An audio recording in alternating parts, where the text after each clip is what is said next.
कथेचं नाव नियतीचा डाव. लेखक अजित काटकर. रघुनाना घाईघाईनं बाजारातून घरी आले आणि लगेचच पत्नी सारजाबाईला विचारलं, अगं, आपल्या सुनीचं पत्रपित्र आलं का? नवऱ्याच्या या प्रश्नावर सारजाबाईंनी नकारार्थी मान हलवली आणि त्यावर कपाळावर हात मारून घेत रघुनाना बोलले, आईला काय म्हणाव या पोरीला. सासरी जाताना सांगून गेली होती, अजून 2 महिन्यांनी तुम्हाला पत्र पाठवेल आणि मग तुम्ही मला न्यायला या.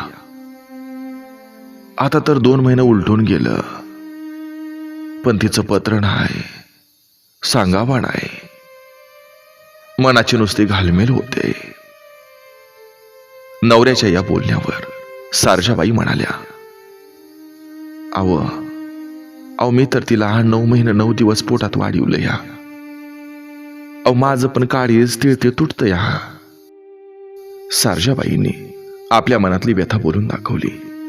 दोघांनी पोरीच्या काळजीत आणखी काही दिवस असंच काढलं.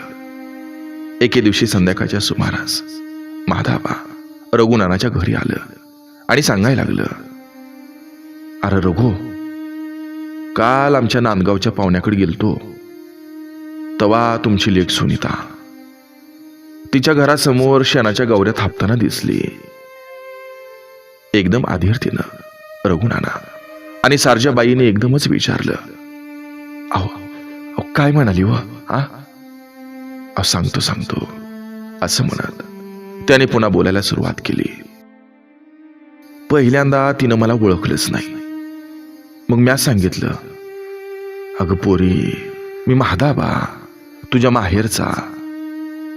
आणि तुम्हाला सांगतो, माहेरचं नाव ऐकताच तिच्या डोळ्यातनं अश्रुधारा व्हायला लागल्या आणि मग रडत रडत ती सांगायला लागली, आईबाबांना सांगा, आता माझा विचार करणं सोडून द्या. लग्न झाल्यापासून आजपर्यंत माझ्या नवऱ्यानं सासूनं लय छळ लावलाय. तुझ्या बापानं लग्नात टीव्ही कपाट घेतलं नाही, घड्याळ दिलं नाही, ते घेऊन ये असं म्हणत त्यांनी माझ्याशी उभा धावा लावलाय. आता तर बाळंतपण जवळ आलंय, पण टीव्ही कपाट घड्याळ आणल्याशिवाय तुला बाळंतपणासाठी माहेरी पाठवणार नाही असं सांगून टाकलं या.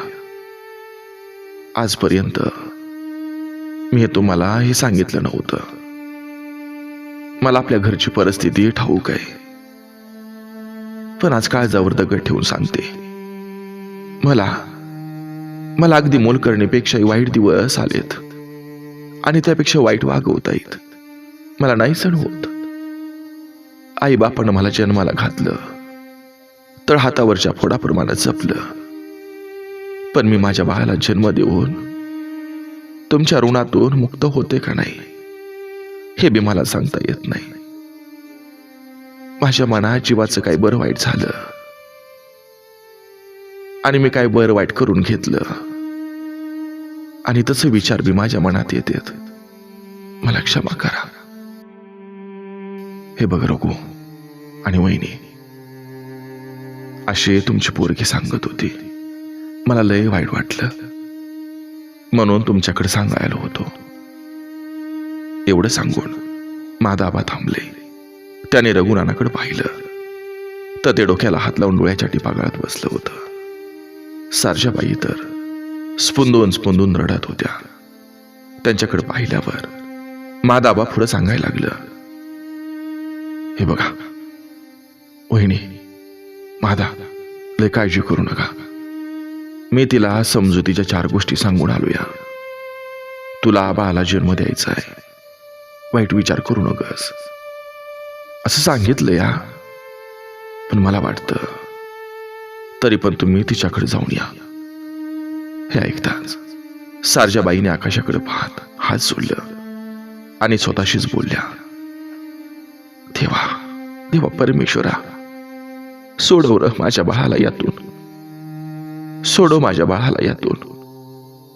घरात होतं नव्हतं तेवढं खर्च घालून लेकीचं लगीन चांगला घरंदाज मुलगा बघून लावून दिलं. पण तिच्या नशिबात असं काही लिहिलं असेल असं वाटलंच नाही. ए परमेश्वरा, अरे तूच आता यातून मार्ग दाखव बाबा, मार्ग दाखव.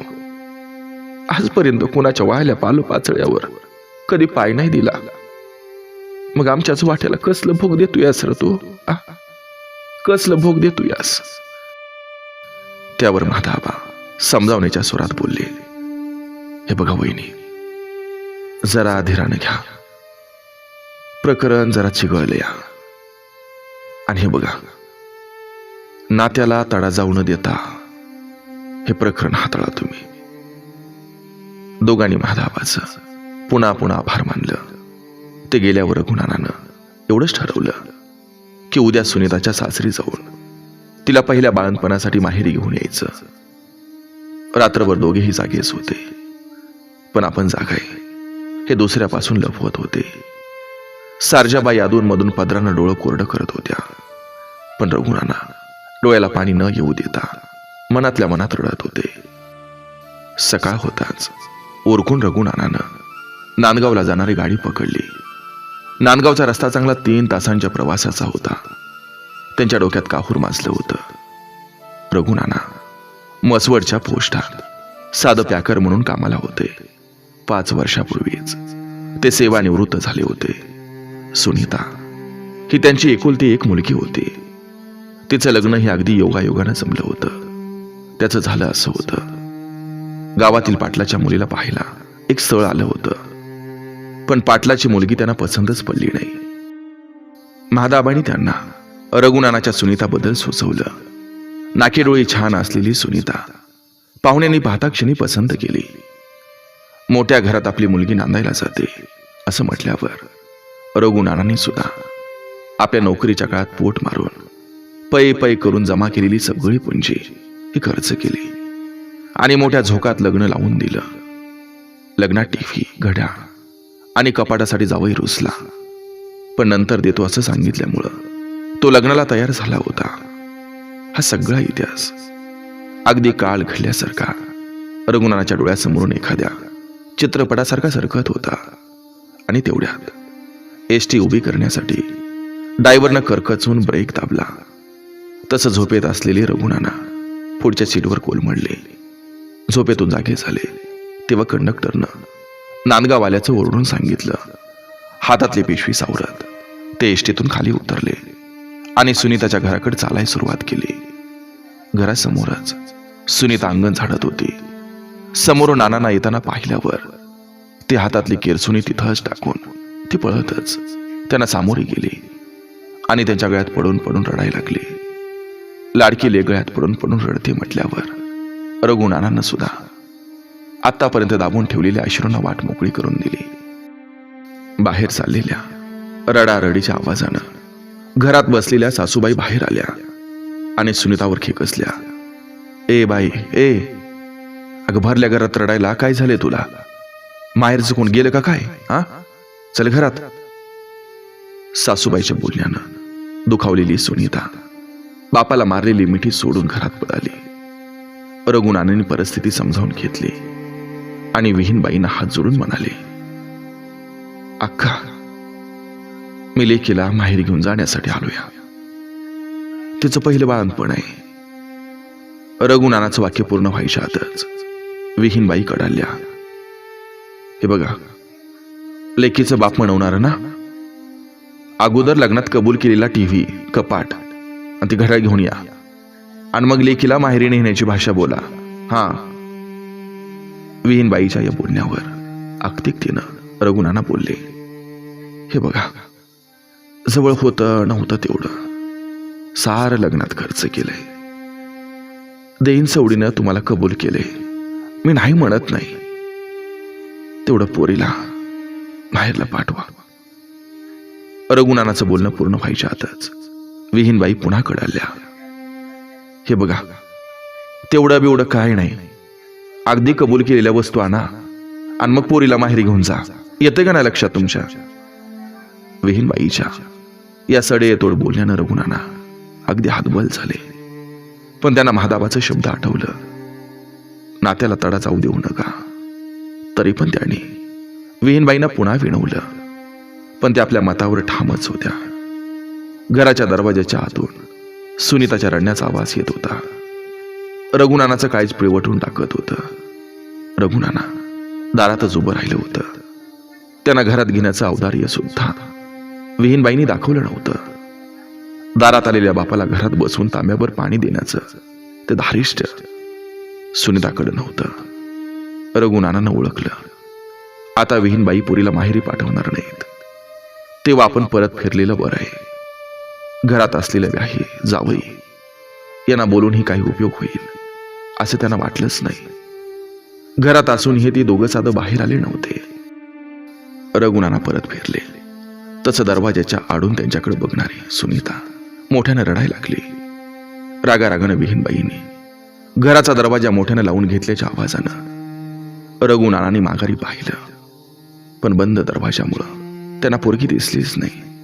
काळजावर दगड ठेवून ते मनाचं ओझं बांधल्यासारखं जड झालेली आपली पावलं उचलण्याचा प्रयत्न करत होते. कसं बस त्यांनी एसटी स्टँड गाठलं. तिथल्या उपाहारगृहात तिथं जाऊन 2 ग्लास पाणी पोटात ढकललं.